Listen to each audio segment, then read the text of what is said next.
지금 전세가 상승률이 정말 무섭다. 지금 뭐 집값 하락, 뭐 2차 폭락 이런 걸 걱정할 때가 아니고 전세가 상승을 고민할 때다라는 걸 말씀드리고 싶고 네. 그거와 관련해서 제가 같이 이렇게 나온 게 찾는 사람 많은데 자치 감춘 매물. 사실은 실제로 가보면 전세 매물이 아예 없는 건 아니에요. 근데 상반기랑 중반기 때는 전세 매물이 나오는가 동시에 거의 많이 금방 빠졌었거든요. 막 200개, 300개씩 쌓인 애들도 정말 한 달 만에 금방 쑥 다 빠졌어요. 근데 지금은 매물이 하나, 두 개 또는 두세 개 정도 전세 매물이 있는데 이게 잘 빠지진 않아요. 그치만 내가 고를 게 별로 없는 거지. 내 마음에 드는 거를.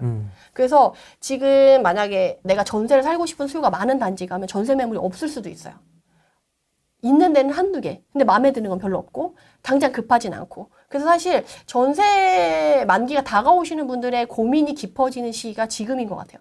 근데 봄 이사철, 가을 이사철 되면 집값이 더 비싸지잖아요. 그래서 봄 이사철이 되면 오히려 물건이 더 줄고 가격이 높아질 수 있으니까 그 전에 결정을 하시는 게 더 낫지 않을까 싶어요. 왜냐면 봄 이사철 됐다고 해서 공급이 또 금방금방 될 건 아니기 때문에 앞으로 심화될 거라서 이거를 조금 여러분들이 좀 고심을 해놓으시면 네. 좋을 것 같다라고 말씀을 드리고 또 제가 2차 하락 얘기하면서 사람들이 막 공포심을 엄청 자극하는 자극적인 얘기를 많이 하시는데 사실 하락이 깊어지고 폭락이 오려고 하면 공급 물량이 더 쏟아지고 하방 압력이 커야 되거든요. 근데 그 하방 압력을 받쳐줄 공급 물량이 지금 이렇게 시시때때로 끊기고 있어요. 이게 아파트도 그렇고 뭐 빌라도 그렇고 오피도 그렇고 지금 다 거의 스톱. 네, 왜냐하면 지금 공급이라고 했을 때 여러분들이 공급 물량에서 좀 세부적으로 나눠서 봐야 될 게 첫 번째 입주 물량. 지금 물량. 입주할 애들, 확정된 애들. 네. 그 두 번째는 인허가 물량. 인허가 물량. 이제 건설업자들이 나 이거 이제 건설할 거니까 허가해 주세요라고 허락 요청을 한 인허가 물량. 세 번째는 지금 이런 식으로 착공을 들어가려고 하거나 착공을 하는 중인, 공사 중인 애들이 과연 실제적으로 공사가 끝나서 실제적으로 입주가 가능할 거냐. 요 세 개를 같이 봐야 되거든요. 네. 그래서 재개발 재건축 지금 막 완화해서 막 풀었다고 하지만 계획 단계에 있는 애들이 지금 멈춘 애들이 되게 많아요.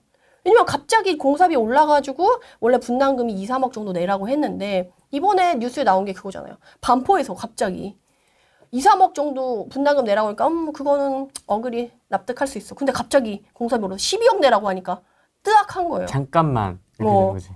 12억은 너무하잖아. 그러니까 이런 것도 지금 이렇게 중단이 되는 거예요. 그러면 세 번째 물량에서 물량이 주는 거잖아요. 입주 물량이 나오는 건 이제 돼요. 근데 그게 내년까지만 있고 그 다음엔 점점 없거든요.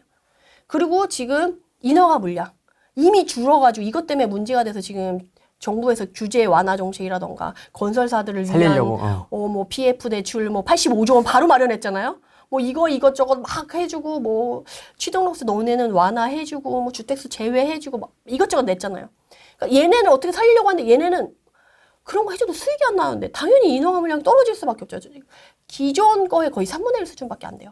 25% 정도밖에 안 되고 그리고 세 번째가라도 그러면 기존에 나오겠다 하는 거라도 잘 나와줘야 하방 압력이 이렇게 좀 받쳐줄 텐데 지금 여기 뉴스에 나온 것처럼 건설사 부도나고 중간에 공사 중단되고 게다가 분양한다고 해서 진행하고 있는데 막 미분양 나고 막 공매 넘어가고 이러면 건설업계에선 당연히 지금 계약금 토해내더라도 그냥 버리더라도 안 하겠다라고 하는 사람이 너무 많은 거예요. 그래서 지금 벌써 24년 얼마 안 됐잖아요. 2개월밖에 안 됐는데 벌써 10곳이 법정 관리를 신청했다는 거지. 그리고 작년 분양 임대보증 사고가 9,445억 원으로 급증했다.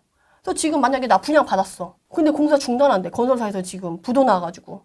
계약자들 어떡할 거야? 그러니까요. 지금 그런 사람 진짜 많거든요. 근데 이게 시작이라는 거죠. 문제는 지금 이게 시작이라는 거예요. 그러면 하방 압력을 받쳐줄 공급 물량에서 입주 물량 빼고 나머지 두 개들은 지금 다 깔아앉아 버리니까 하방 압력을 받을 게 없는 거예요. 그래서 저는 그래서 하락장이 블랙스완 아니고서는 그렇게 깊고 막 폭락 수준까지 가긴 쉽지 않다. 오히려 하락장이 짧을 수 있다. 왜냐면 전세가가 치고 올라오는데 지금 받쳐주는 전세가 지금 이렇게 점점 올라오고 있네요. 네, 엄청 빨리 올라오죠. 지금 뭐 경기도권은 상승률 높은 데는 8% 막 나오고 서울은 지금 4% 나오고 있는데 1년이면 16%. 왜냐면 2010년 11월, 2010년, 2011년에도 똑같았어요. 지금이랑 똑같았어요. 금융위기 때. 그때도 똑같았는데 그때 2010년, 11년 때 전세가 상승률이 연 14%였어요. 와, 진짜 미쳤다. 그 임대차 3법 처음 시작하고 나서 그 2020년도 8월부터 12월까지 상승률이 10% 내외. 그 난리 났던 4개월 그때가 동안. 10% 내외. 근데 그게 14%가 그 금융위기 때 왔었던 전세가 상승률이 14%라는 거예요. 그러니까 그때 임대차 3법 때 나왔던 그 10% 6개월 전후가 이제 1년 단위로 해서 앞으로 몇 년간 지속될 수 있다는 거예요.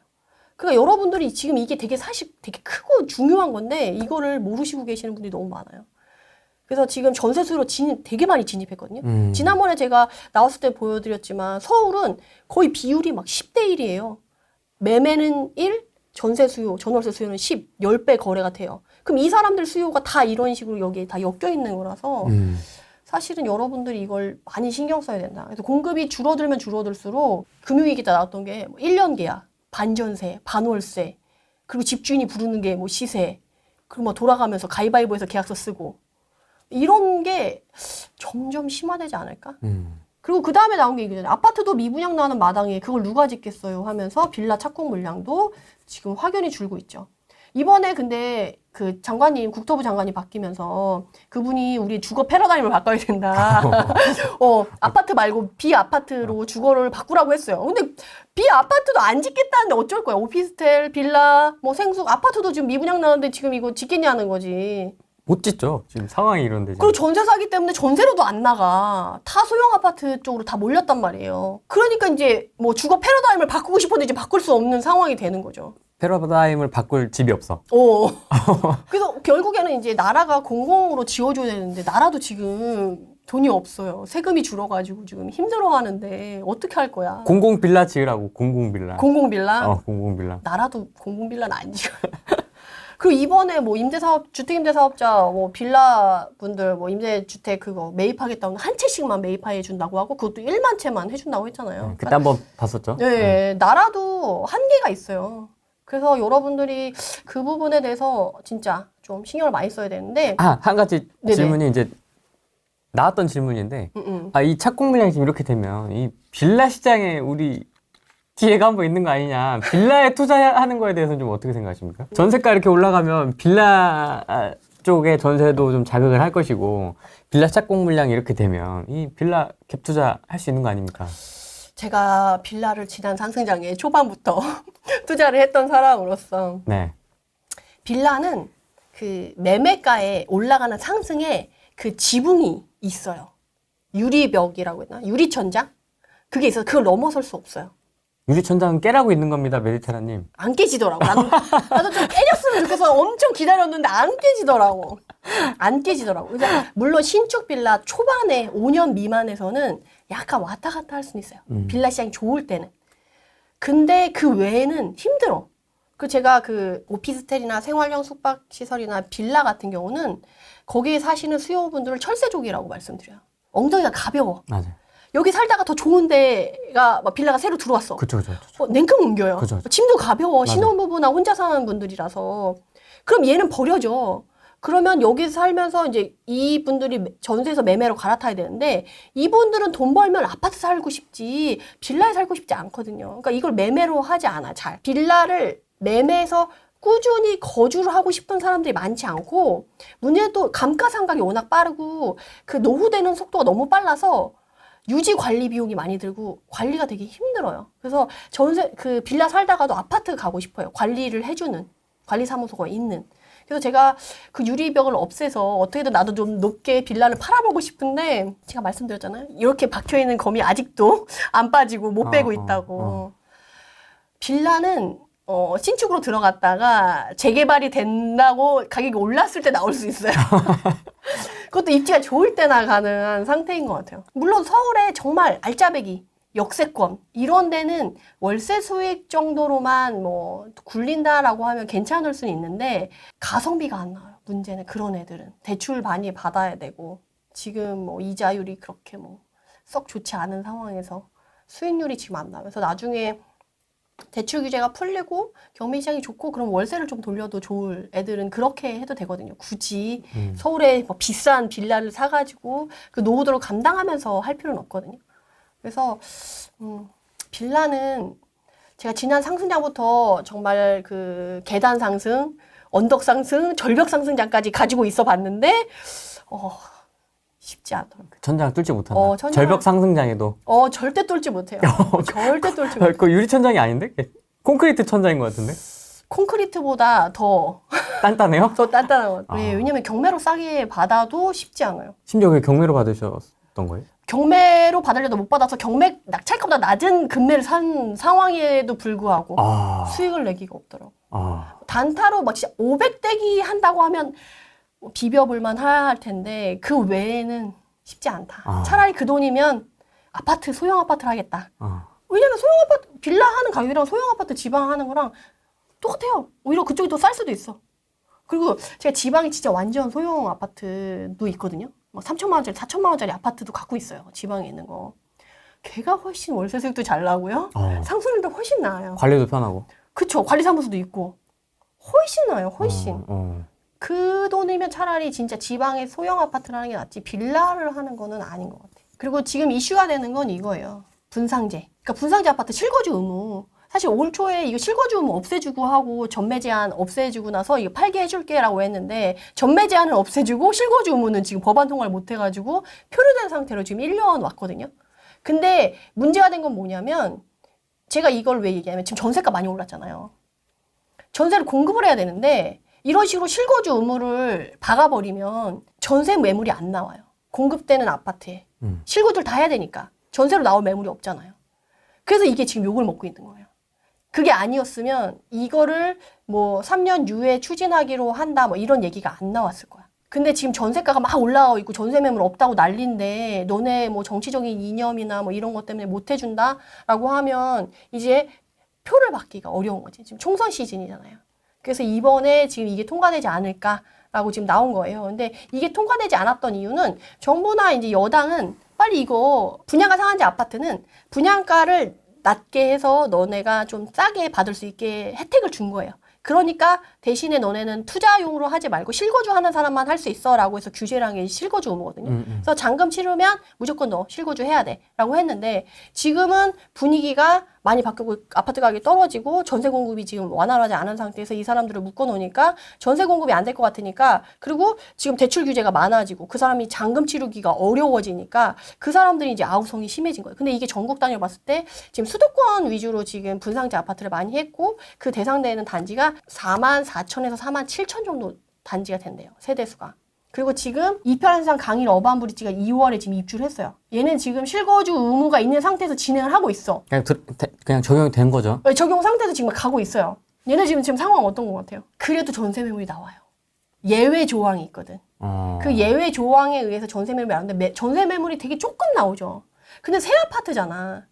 그래서 주변 아파트보다는 새 아파트라서 집값이, 그러니까 전세 가격이 조금 더 높아요. 원래 입주하는 아파트면 593가구 1000세대 이렇게 나오면 얘 아파트의 전세 가격도 싸져야 되고 그 주변에 있는 아파트 전세 가격도 싸져야 되거든요. 근데 여기서 아파트 나온 전세 매물이 없는 거예요. 실거주 해야 되니까. 안 하면 벌금이에요. 벌금이 1,000만 원이거든요. 1,000만 원 내고 그냥 팔고 싶어서 그런 사람이 있어.